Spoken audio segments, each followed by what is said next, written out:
But look, let's move on, because tomorrow in New South Wales, around 5.5 million voters will go to the polls, and pundits are predicting that it will result in a Labor minority government, bringing an end to the coalition's 12 years in power. Presumably, that means voters are tiring of Conservative governments, or does it?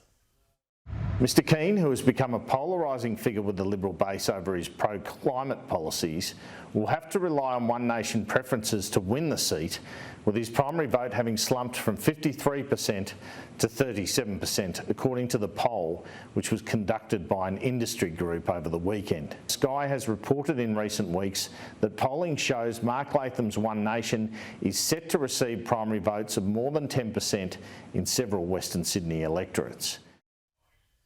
Or could it be instead that voters are tiring of governments that are Conservative in name only, hence the drift to One Nation?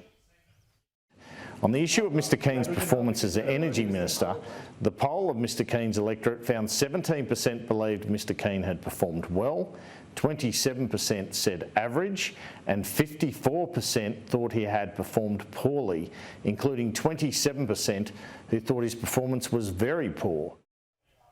Well, that's what you get when so-called progressives dominate the coalition, and the message from voters is loud and clear. And sometimes you have to wonder, who is the opposition leader? Is it Labor leader Chris Minns, or is he sharing the job?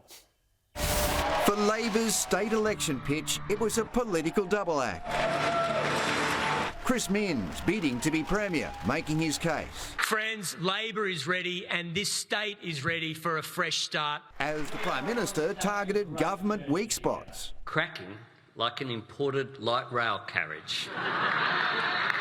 Breaking down like an outsourced ferry. Claims of scandal.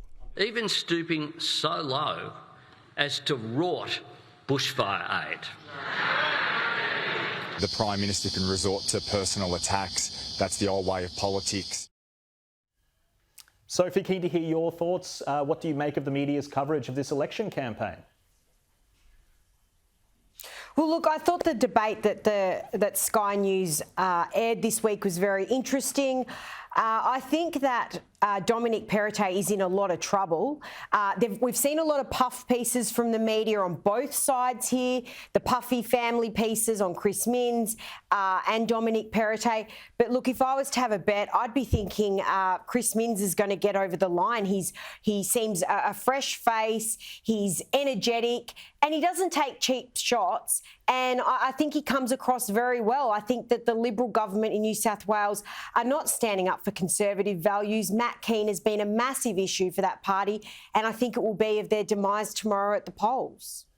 Yeah, James, I think the New South Wales government here shares a very similar issue that the Victorian opposition has, that you've pointed out as well, where, you know, they're a Conservative government, but they're very reactionary and they almost want to be a Labor-light government. Yeah. Do you think that's going to hurt them with their messaging? Well, I think we've seen with the polling in Keane's seat that is an issue. There is a drift from the Liberals to sort of alternate Conservative parties, whether it's One Nation or the Liberal Democratic Party. So that's a problem for Perrottet. The other problem, of course, is we've had a Liberal government in New South Wales for a long time now, and there's the time for change factor. On the late debate, we went and interviewed people at Chatswood, and most people were quite bored with the election and just bored with politics generally. Yep. So you take that factor, then you've got, as Sophie said, a very approachable, very personable, very likeable Labor leader who seems like he'll be a safe pair of hands. So those factors, you seem to think there probably will be a change. It's very dangerous to predict results the night before, but you think there probably will be a change for those reasons. James and Sophie, thank you so much for joining me tonight.